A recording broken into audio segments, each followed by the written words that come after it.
Good to go? Okay, folks. Thanks. Infrastructure and Service Committee meeting. I declare the meeting open and I welcome everybody and Infrastructure and Services Committee. Please let me know if you intend to leave the meeting early.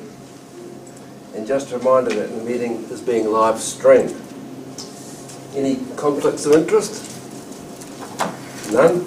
We have an apology from Councillor Nelson. Someone like to move that apology be accepted. Moved Craig, seconded Councillor Tom. I'd like to move that the Infrastructure and Services Committee accepts the apology for non-attendance from Councillor Nelson. Do I have a seconder? Thank you, Stella. Right. There's no public, at this stage there's no public forum. Any late items? No, we're going along. Right, not much. Right. No late items. Then we carry on to the Regulatory Services, Infrastructure and Services update. And I'd like to invite Stephen May to present his presentation. Thank you, Mr. Chair. Through the Chair, I'll table the report and take it as read. I'd just like to bring some sort of highlights to the attention of the Council from that report, and then I'll be open to questions. In the Building Control Authority, there's been a slight downturn in building consents received, and that's been attributed to the wet weather we've been having. But as a balance, we haven't been using contractors because of the volume. But the team's been able to be fully engaged within the PCA group. We have a current vacancy that we're not intending to fill, which is that's been looked at compared to the the TA function of the group, focusing on building warrant fitnesses, and of the 400 odd commercial buildings that have BWOFs, we've got eight BWOFs outstanding, so that's been great effort from them. Earthquake prone buildings, the team have placed signage on all known earthquake prone buildings within our district. So that's one of the requirements, that the building has a notice saying that it's earthquake prone. And the team, when this report was created, have inspected about 46% of the swimming pools in the district. Moving on to the planning team, apart from the usual business as usual we're doing, they've got a Wairarapa Combined District Plan meeting due on the 31st of August. Environmental health, one of the highlights there was that because we're fully staffed, we were able to visit 12 licensed premises with the New Zealand Police to check on the validity of the licences, and there are a number of breaches found in these licensed premises, or some of them, and they're being worked through with the owners, so great to be out there and being proactive. The government is soon to amend the Sale and Supply of Alcohol Act for the Rugby World Cup, so that businesses can extend their hours to accommodate the screening that we did last time. The great news for us is that we don't have to apply to council for an application. It's just done under this legislation, so very good for the customers. Dog registrations in the report. When this was made, there was 23% of known dogs registered, but I've just checked today and it's actually now 83% of known dog owners are registered their dogs, so a big increase. We're still, the animal control team is still struggling with resourcing issues because of staffing numbers, one due to a medical event and one due to us filling the vacancy. So we're continuing with that, but we have a strategy to overcome that and working towards a better outcome for the team. And you'll see a lot of service requests have been recorded there. The animal and vital teams also do vitals such as vehicles, blocking driveways, overhanging trees, noise complaints, and parking administration. So there's been an increase, well, not an increase, but there's still a large volume of those that the team have to administer. One or two questions. Stephen, one question that like to ask you, and I said regularly, I get offended when I see cars parked the wrong way when they're parked on roadsides. Do we ring the council or do we ring the police? No, ring the council, and hopefully customers have got the Intino app, which they can report it hopefully, and we do go out and follow up with those, and it's a safety issue. Yeah. It's dangerous. And the other question I've got is with regards to the swimming pools. You know, I said there's 100 pools have been decommissioned, which is quite a lot. And that's the beauty of, that's why we actually have to go out and visit those residents, so we can get our records accurate. Yep. So any other questions anybody would like to ask Stephen? Yes, Brent? Just in the building section, something we talked about before, are we working closely with other councils around us in terms of sharing staff? If we've got a surplus in one place and they've got a deficit, I look at Masterton's got a very big building program compared with us coming forward. Yes, we are. Building manager here can elaborate on that, but we have offered in services for training, doing some of the building consents. Stephen, is there anything more to? Oh, well, we had our staff down there on Monday morning for training with the building services team leader. I'm not sure to the big boom that you're suggesting that's happening in Masterton, because they've got much less consents than us at present. They've actually been loaning inspectors to Southwye. We've loaned our inspectors to Southwye and to Masterton in the past, and it's just an ongoing helping out each other as we need to. Okay. Any other questions? Tom? Councillor Helena? Yeah, I just, how's the management of the dog situation for short staff? As the council will know, we've reduced our on-call capability because we just can't staff that. So within the team itself, it's been identified, a strategy's been put in place around that. We're really pleased to have actually recruited a new person, but they don't start until the beginning of September, and our staff member who had a medical event starts back in September. So there'll be a lot of training required to the new person, but we're getting there. But it's just a recognition, and also sickness has gone through the team like a lot of other places. Thank you. Okay, if there's no more questions, the recommendation is that the Infrastructure and Services Committee receives the update from Building Control Services, Consents and Planning and Environmental Services teams. Can I have a mover for the motion? Councillor Helena, seconded Councillor Bauer. Thank you. Now put the motion. Those in favour, please say aye. Aye. Against? Thank you. Now I'd like to invite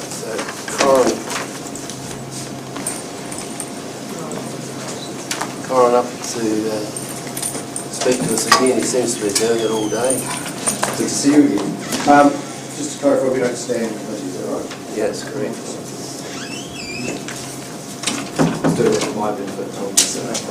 A reminder. So I'll take the paper as read, and I'll just note a few points in there. So Coronation Hall, pretty much ready to go out for lease. What we want to do though is provide an opportunity for elected members to just go through and see the space. It'll look different than the last time we saw it, and better than the last time we saw it. So we'll do that in the next couple of weeks, and then we'll get the process started around getting that up to public.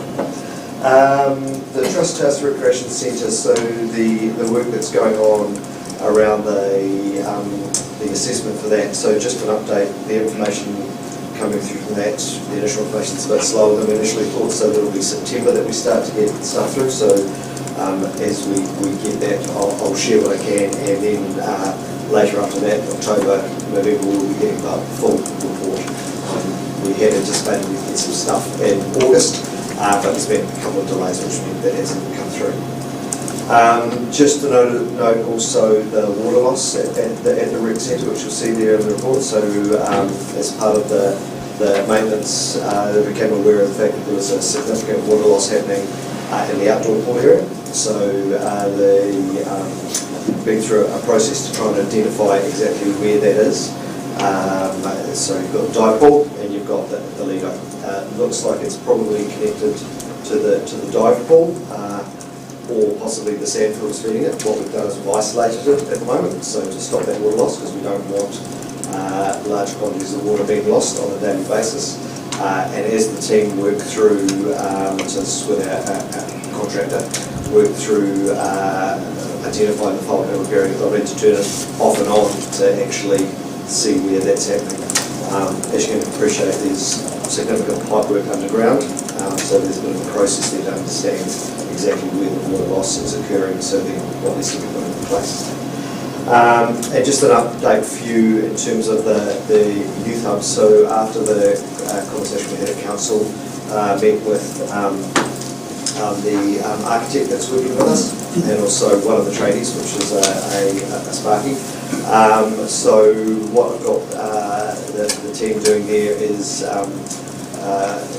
doing some more work on actual costs for what we think that will come, so we can get some more confidence around that budget with that frame of sticking in that budget area, and very clear, nothing happens, nothing moves until we've got confidence, or we had a subsequent conversation with council. We're going, okay, this isn't going to work for this, so what do we do? But so any change to what we think, I'll be coming back to council and having a conversation. But the team are doing something in that space right now. So anticipate that in the next couple of weeks, they'll come back with some costs around what they think they can do and how we can do it. And that's working in that frame too, which I said in the council meeting, around members of the community and some of the tradespeople in the community being willing to actually work in kind with us, as well as actual costs. I'll take questions. Councillor Helena. Yeah, I just want to compliment you, Corin, for working with some of your local businesses and getting them to work in kind. It's fantastic. I'm just, a few of us here on council, I guess, have spent a bit of our lives working with you, and it would be really good to see the design of the hub and those final costings before it's approved. Is that possible?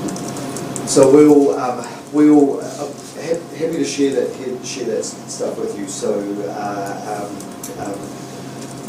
so we've got an approved budget for the project, right? What we're doing, and that's what we're working to. We are working with our rangatahi and in particular the Youth Council to make sure that the design works for them.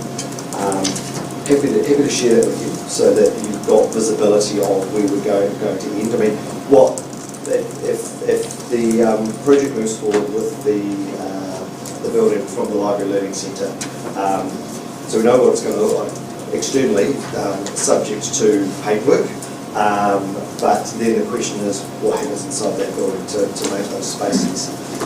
So that would be a key bit, and we've got some stuff in that space already that's happened during the project in terms of what they've indicated. Also, I've had a really interesting conversation recently with somebody who's got an interest in social cafe, so providing learning opportunities for and skills training for youth, which was always part of the project. So that's really good that that's starting to happen, because that was a piece that was always probably the most challenging part of the project. Right? It's easy to put the building in place, but getting that piece working was always going to be a challenge. So we've got potential. Stella, I'm assuming you wanted to say something with regards to that? Oh yeah, just in regards to the youth hub. I do actually have a question, Corin. Have you got a bit of a project timeline for this yet? No, I don't, but we, because that all really depends on what they come back with, right? But yeah. So what we're working on is the basis. So all the conversation with the group is, we'd like to do this by Christmas, basically. So that's not saying we're going to get there, right? Because that's our starting position, because that's what we want to achieve. as the conversation shapes up over the coming weeks with the tradies and the people who are going to be working with us, obviously then we've got the conversation about, okay, so yes, we can do this, or we can get this far. Right now, we've got, if everything runs smooth, we've got enough time just, but it's about momentum through this period, basically. And just for the members around the table, I have actually, since the Youth Hub building has been recognised as a possibility with the, approval to look at moving it down to the site, I have actually had some community organisations come to me and also seen down at the skate park, the Katiakis, talking about how will we, rent space out, will it be available to use for public, how's it work. So there's definitely interest. Another contact from Te Whatu Ora today talking about youth health, like workshops, facilities, services being down there. So yeah, the word's getting out that it's coming and that space will be available for the youth in varying shapes and forms. So that's really good, really exciting. Councillor Goodwin then next. I was pleased to see the CBD planting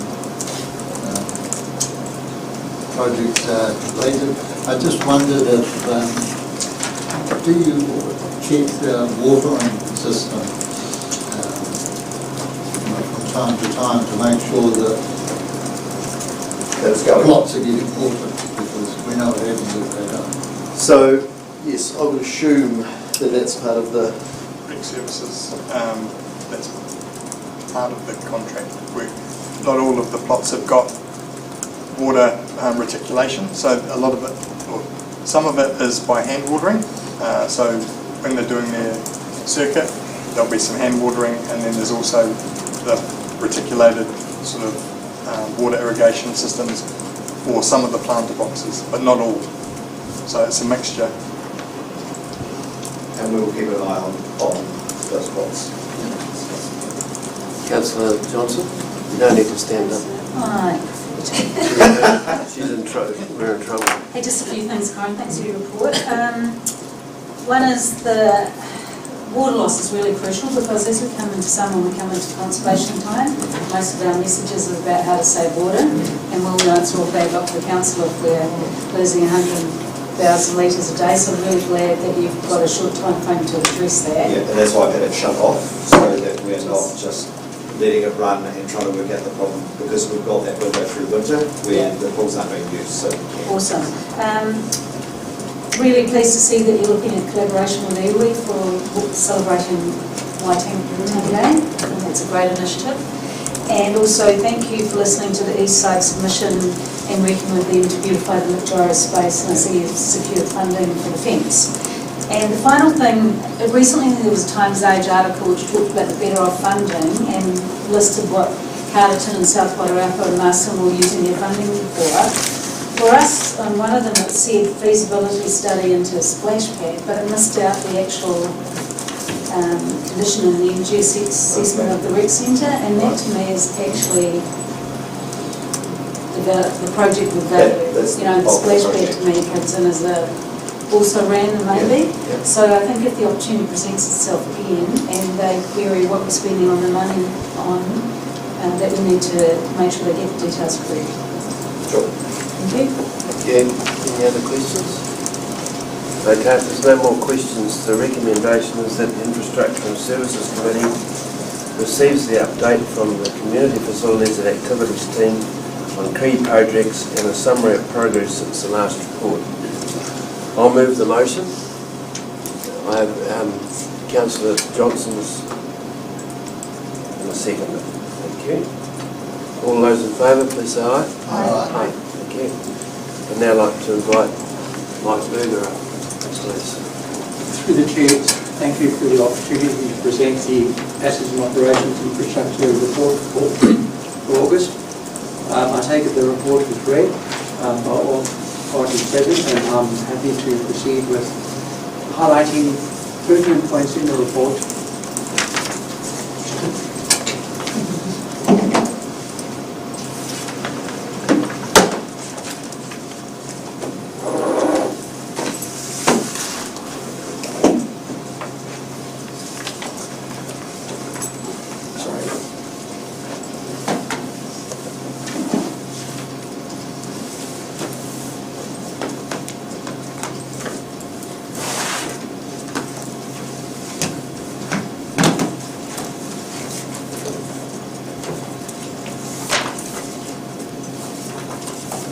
I'll take us through pertinent points in the report, and which are pertinent, and then have to answer any questions.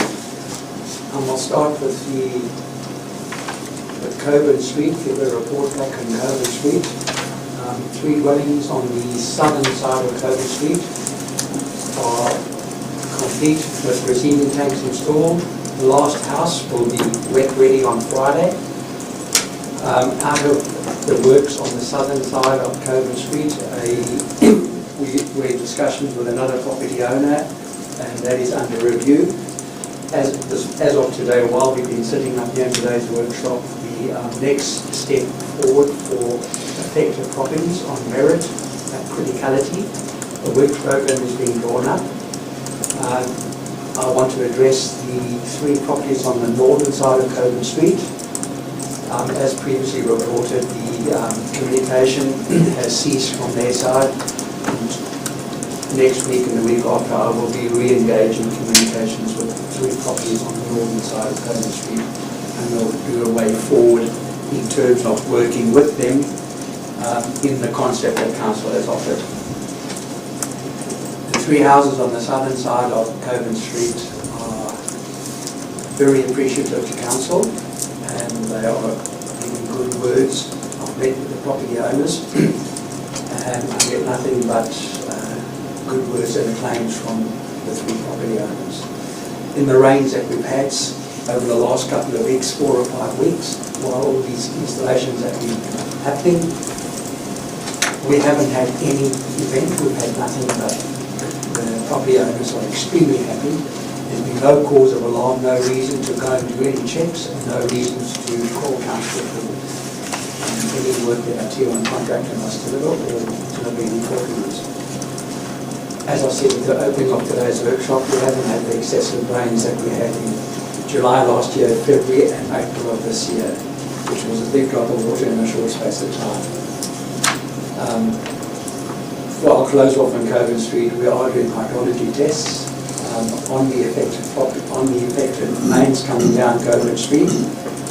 And out of our hydrology tests, another property on the northern side of Coburn Street, about 6 driveways northwest of the northern properties, there's a property there that through the acts of hydrology there could be a problem.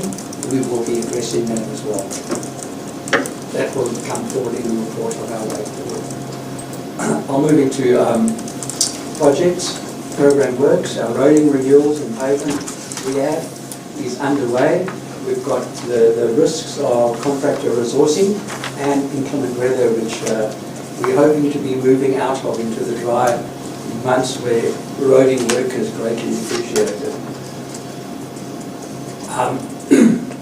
Emergency works, that is ongoing. Excuse me.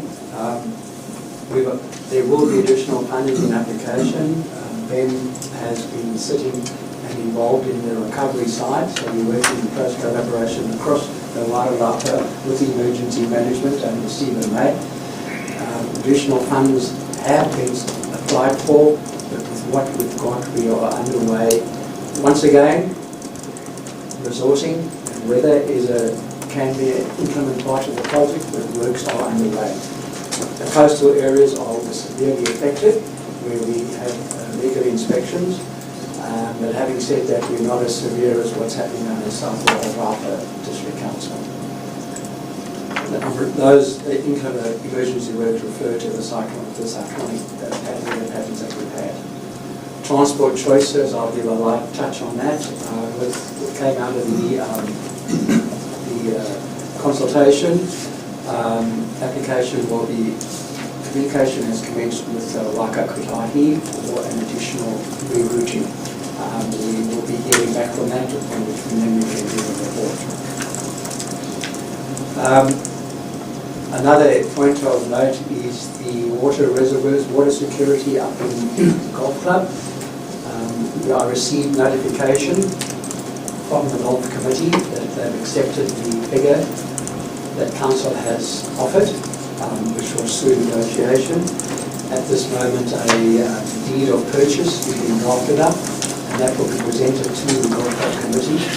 On receipt of the signed document, resource consent will be submitted to Greater Wellington Regional Council, which will be released in a very short space of time. I'm happy to take any questions. Any questions now? Councillor Lennox? Thank you, Mike, for your report. Just a couple of questions. I see the meters up until this meeting were scheduled for June, end of June, and have been pushed out to September now. Yes. A little update as to why that's... Yes, our Tier 1 has got, a Tier 1 contractor is suffering from resourcing issues.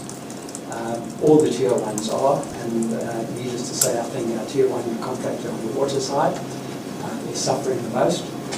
And they've had major staff turnovers and changeovers and staff leaving.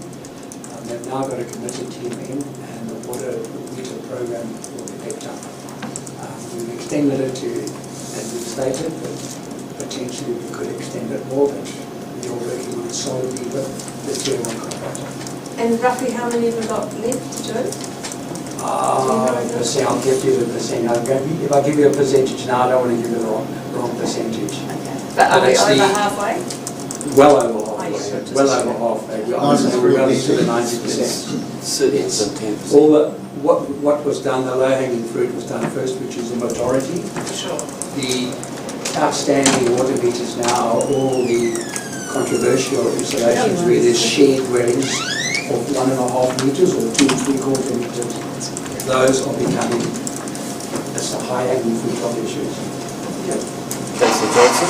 Thanks, Mike. I just wondered if you could give us an update on the animal shelter and also when we could expect a revised scope of the CBD revamp. On the animal shelter and Stephen Bacon's support, the tender documents were received, evaluations were done, and I believe documents were sent back to the contractors to comply with certain issues. Sorry, Paul? Just to update. So we have been through that process that I just described. We do have a preferred supplier. We're just working through a process with them. We had a value engineering session with them yesterday to try and get some of those costs down below, which was quite successful. Let's hope to come back with a finalised contract shortly. We're just working on that at the moment. Great. And are you involved with the CBD revamp as well? I have myself, yes. So we have got some revised costs that have come back from that through our deciders for the first couple of years. We'll be bringing a paper to next week's workshop. I think it was we've got a session again. I can give you just a brief Tracy to that line at this point in time. But the first couple of years we've had some work done on those costings. They are typically 50 or 100% higher than this budget for 3 years ago, which is pretty much what you expect. So we are increasing recommendations for trying to do minimum, do nothing, do some options. We'll flesh those out a little bit on the report next week. Great, thank you. Councillor Goodwin? Tom? Councillor Howley? The North Gothburn Street property that potentially could flood, has it flooded in Not since flooding in the past. the Northern Coburn Street? Northern Coburn, yes. Yeah, you said the study highlighted that it could flood. Has it flooded in the past? And We've had sewer overflows of those properties, affected properties. no, this is the northern one that you mentioned before. That Yeah, the 3 properties on the northern side. I'm The not hydrology. mentioning house numbers. I'm not mentioning. north of the. Yes, they have, councillor, they have been overflowing, that's why we're putting the remedial Yes, works in. Okay. yes, there have been sewer overflows and flooding severe. Okay. Yes, yes. Yeah. And could you just talk us through the 3 waters renewals, the budget versus actual? It's for the sewer it's double, and can you tell us why that is because it's probably a bit over a kilometre or something, a kilometre or 2 of sewer renewals probably, and we do it every year, and I'm puzzled why it varies so wildly. has there been a spike in the area with these guys picking up other work for people? Well, it comes down to contracted resources as well, and there is a vast increase in materials and equipment for the infrastructures, piping. But I would say the biggest component to the cost increases is resourcing, and the contractors giving us time, labour and the material. Materials have to be bought well before the project can be done. And we are subject to outside cost of inflation, the international interferences as well, which I'm not going to mention. It all comes back down to the cost of supply materials, supply and demand. Plus our contractors have got resourcing issues. And I think David Paris can add to that. Yeah, the spend of 3.1 million versus a budget of 1.5 includes the better off funding that we received for last year, which wasn't in the budget. And we started spending that money as soon as we had approval to spend it. So we let contracts. There was 556,000 spent in the last financial year that related to that. So that was part of that over budget. And there's also stimulus-funded projects from the year before that were carried over and still spent in the current year. So the reasons why we had a budget of 1.5 and we spent 3.1, there's reasons for that. Oh, it's not just extra. We're not just going out and spending million and we've achieved a great deal with that spend, and particularly in the relining of pipes. Happy with that, Councillor Goodwin? Is that predominantly relining rather than renewal? Yes. Yes. And how many kilometres? I'm actually okay. Are you okay now? Yeah, Okay. thank you. Could you tell me what's it with the cycleway? Transport choices, we've had consultation, we've met and held deliberations and workshop with council, and re-route of Jessica has gone back to Waka Kotahi, and we expect that Waka Kotahi will be addressing on the routes that came out of the public consultation events that we had at the school and in the boards. Mike, a question about the funding for the roading. Any idea when we might get some idea about the emergency funding? And they might let us know? Still, No idea. We've got no answer back. Yeah.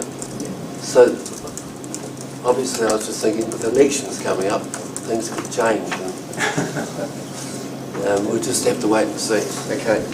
And there was another query now that Phil's back, was just over the consents of the Packy and Henley Lake. It's still proceeding. Yes, so Packy Moray, so we have been ticking away at that one slowly. We have got agreement from both iwi have signed off on what we're proposing to do now, which is good. And we have some agreement, I believe, with the river control team at GW. There's been some discussions about that. The planners at GW would like us to carry out quite an extensive hydrological study of the impact on the river. And we pushed back quite hard against that. So between myself and Mike Thompson at GW, we agreed to some words. The planner that was processing that unfortunately has left the council, so Mandy's gone, so it's going to pass for a new planner. So I'm concerned what that might mean. And I had a slightly concerning conversation with one of the freshwater ecologists last week. A subsequent matter is the fact that the freshwater ecologists would like to see some sort of fish rescue program for the race, which would be deeply problematic and very expensive, so we'll probably push back against that a little bit. So we'll see how that one goes. Henley Lake, so we are trying to keep Henley Lake on the downline a little bit.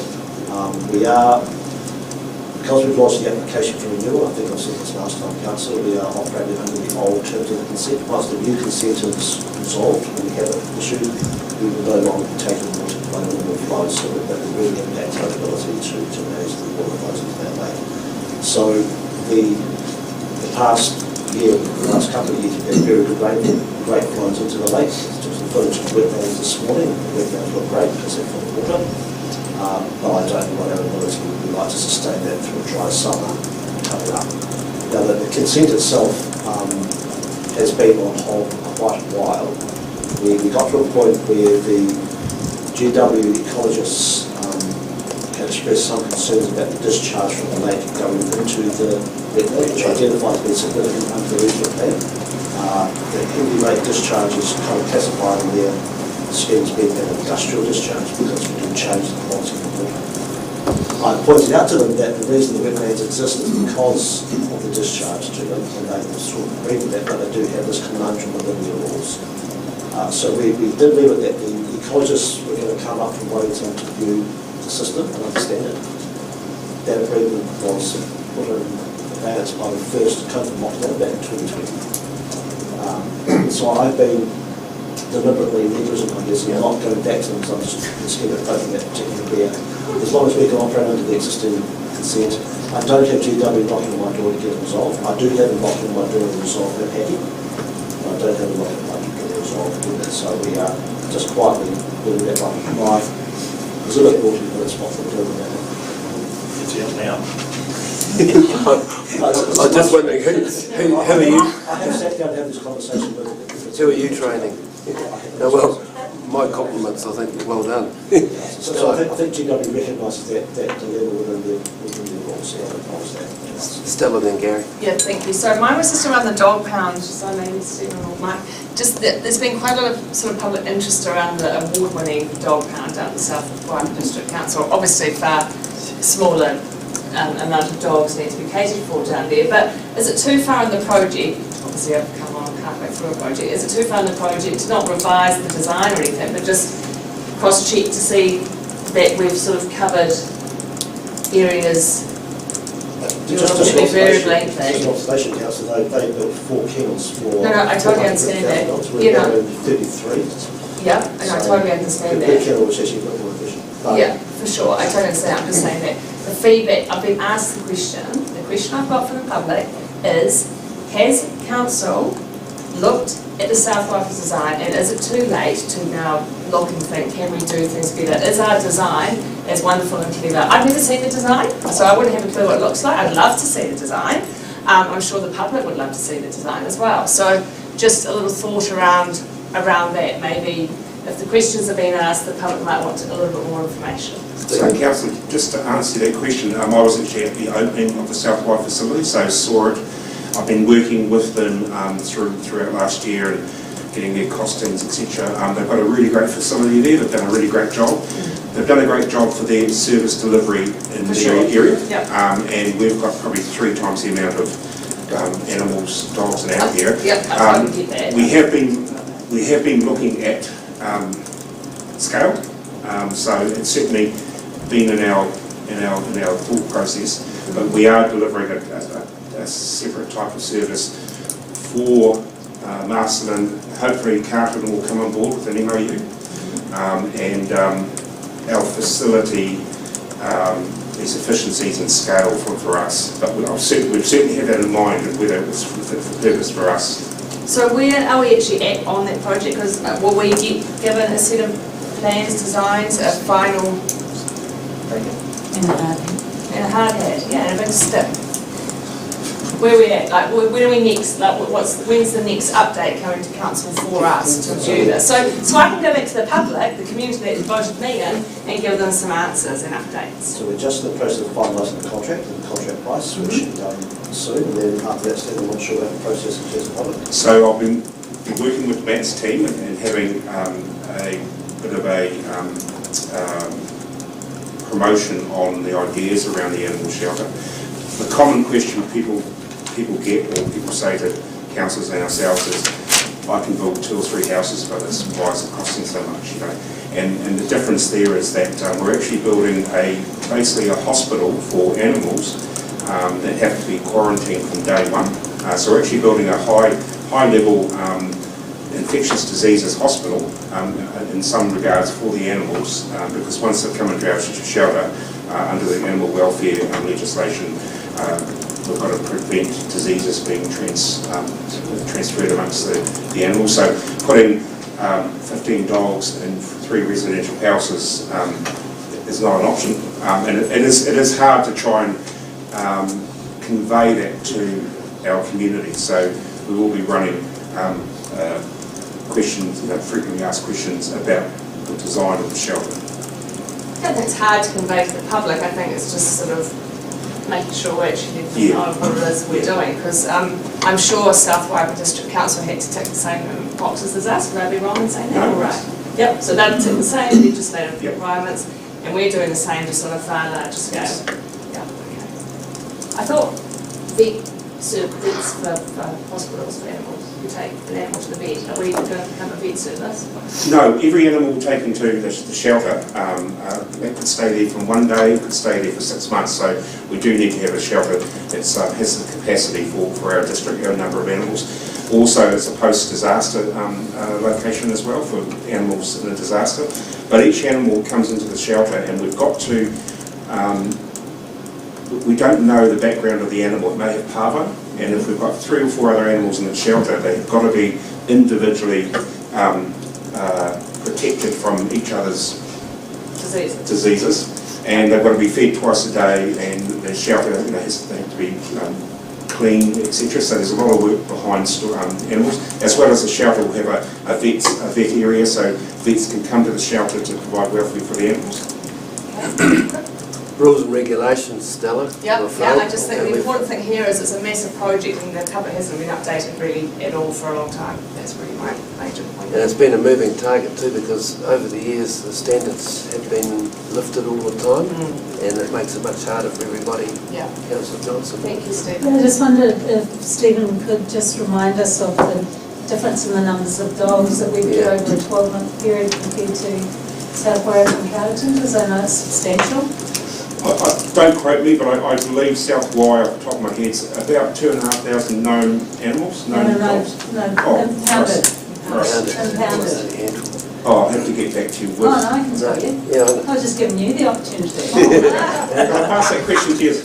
So Masterton's about 240 a year, and I think South Wairarapa was about 12. Yeah, it's a handful.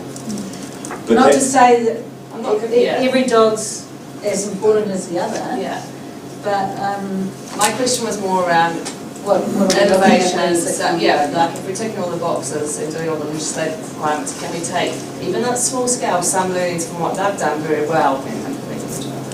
But more so, the public needs to be updated. They get asked all the time. Gary.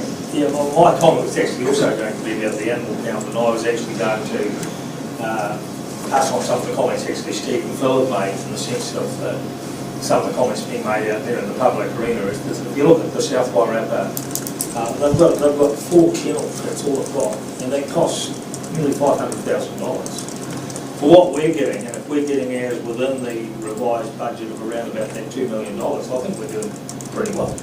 And I think that we've got to look on this as being it's animal welfare.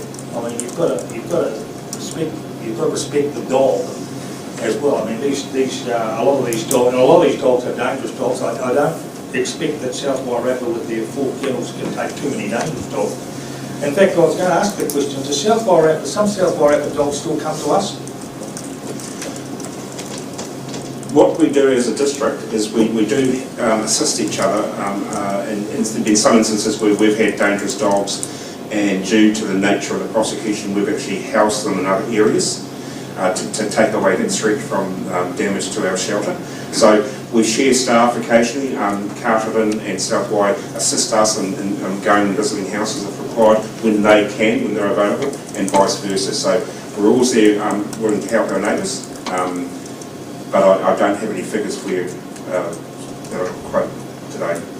Thank you, Steve. I just think it's also good that if we could get this memorandum of understanding with Carterton, because that'll obviously help reduce costs as well.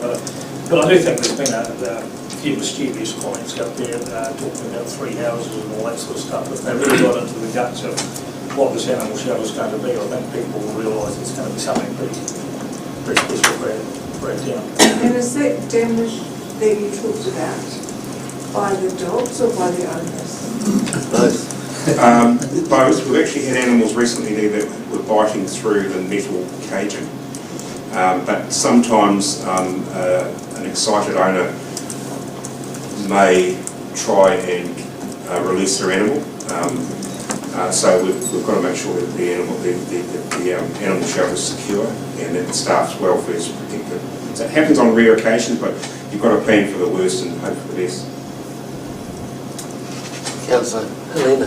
Yeah, I just want to emphasise Councillor Lennox's point of view that there is a lot of public interest in this, and so I guess as councillors we do need to be concerned around costs. But Phil, I just want to acknowledge you. It sounds like you've been able to negotiate some of those costs down, which is fantastic. And as elected members, we always love to hear that. Sort of thing that gets us voted in again. I wasn't aware we'd set a revised budget, so is that the case? And what was that budget? 2.5 million. We didn't set a revised budget. The original plans, which were 2 years ago, got repriced, and they're for exactly the same thing with a difference in price. Yeah, I just didn't think we'd approved that 2.5 million as elected members. No, then what we did approve was for the plans to go out to tender, and that's the information that we're waiting back on. So the next step then is to bring those contracts back and then for a decision to be made here. Is that 2.5 actually in the plan up, just to check? Yeah, I think, with David Paris, that has been already approved in the annual plan budget and the long-term plan budget.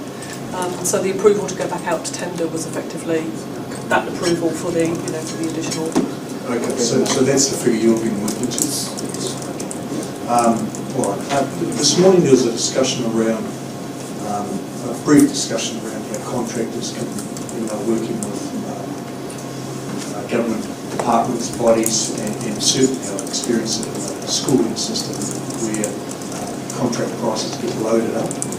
And you've obviously done some work to bring that price down.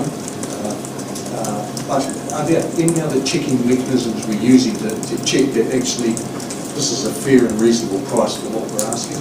So we do go through a pretty robust procurement process, which we have some independent as part of that process as well. There's obviously cost for doing that, but it's something that's worthwhile having some of the commercial side to look at it quite closely. And we use that person to help us with that engineering process as well. So there were 3 tenders. We haven't confirmed with the issues.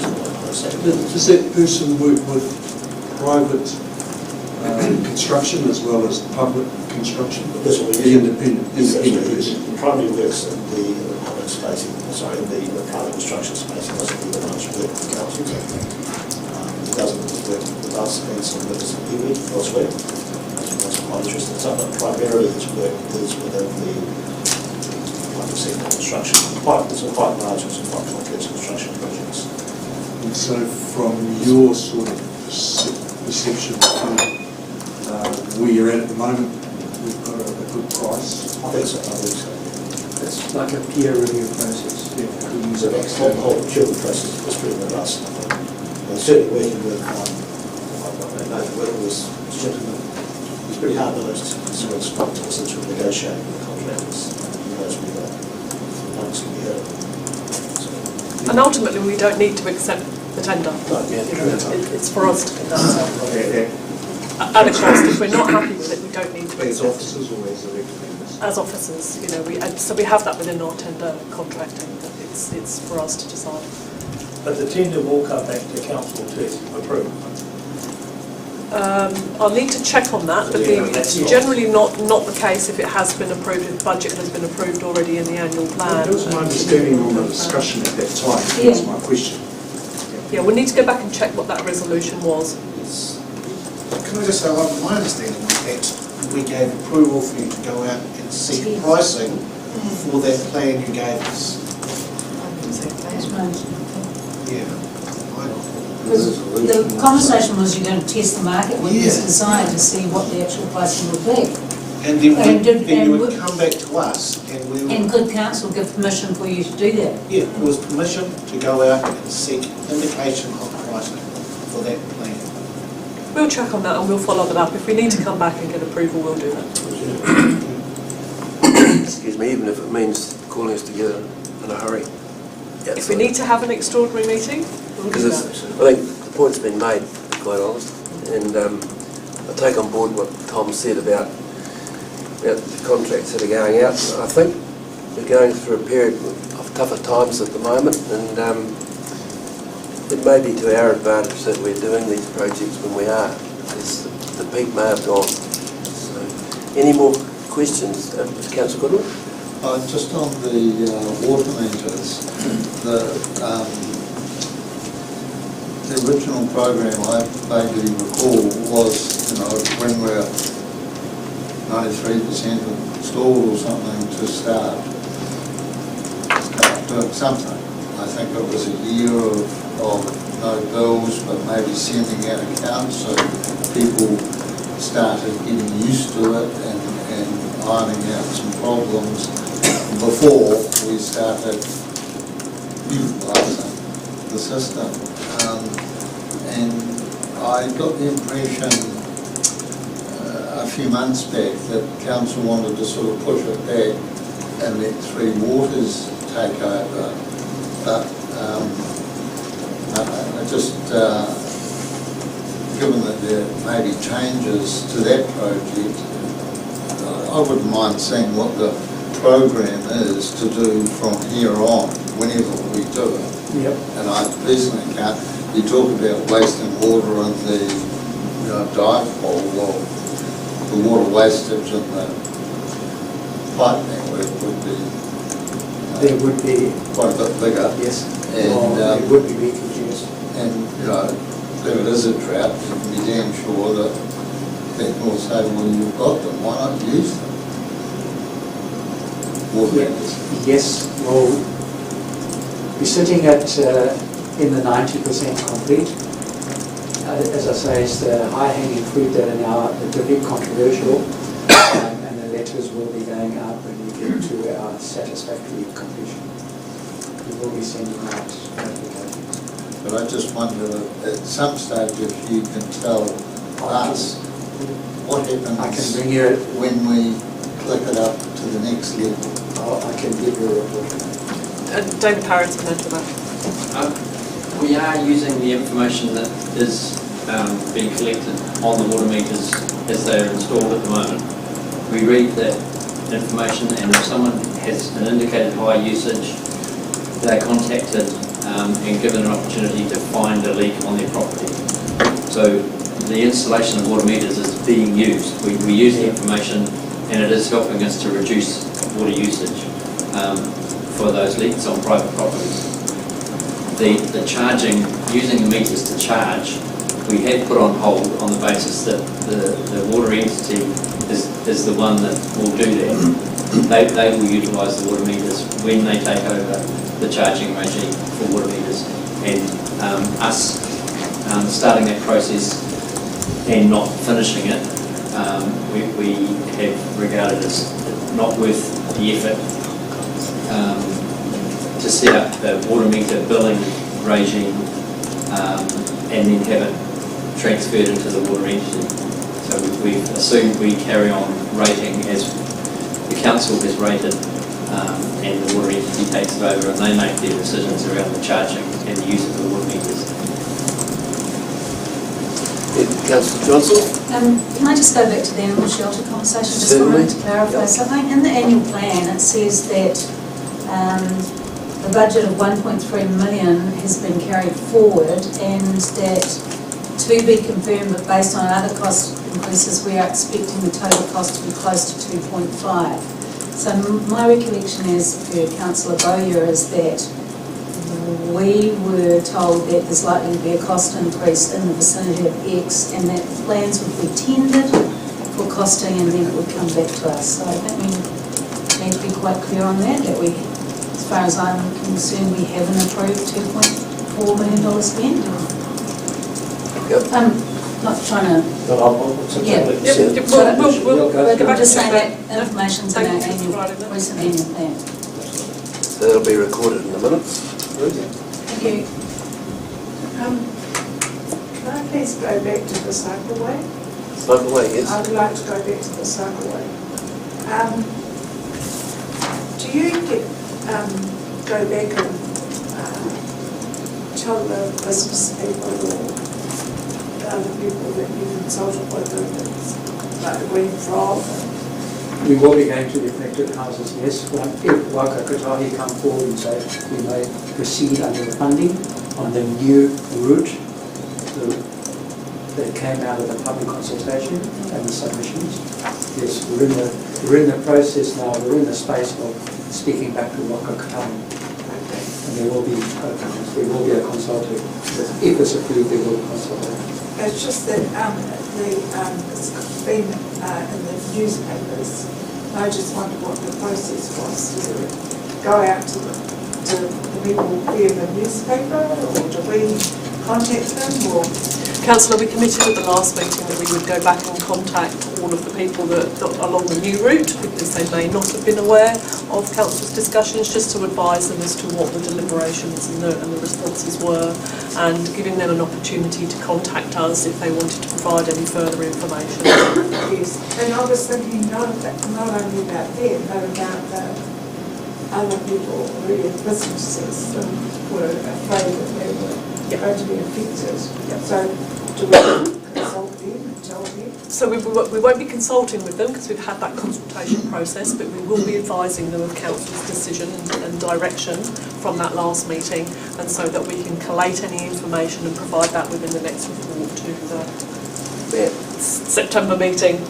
Is there an update, Matt? No, just to confirm that people along the proposed alternate routes were also contacted by having mail drops in their homes at the time that we did the initial consultation. So initial consultation didn't just stick to the route, it went much broader than that, and so the roads that we're currently looking at now as the third route, alternate route 2, have been consulted as part of the first one. The big players in that area are being recontacted just to double check that they can have a say, and this includes people like the schools. So we've got Holden College School, and just make sure that they're very aware that that's happening in the area, and they're helping us in that area. I just wondered about the people in the hotel, what's it called, or we will be providing them that information, yeah. If they don't get it, you can guarantee you'll hear from them at anyway. Tom? Yeah, I just support Councillor Tu's point of view. I think those people who might be worried, the sooner we can get to it, the better. In terms of the alternative route, Manager Bolton, thank you for that. I think it's good that we're going back to the big players.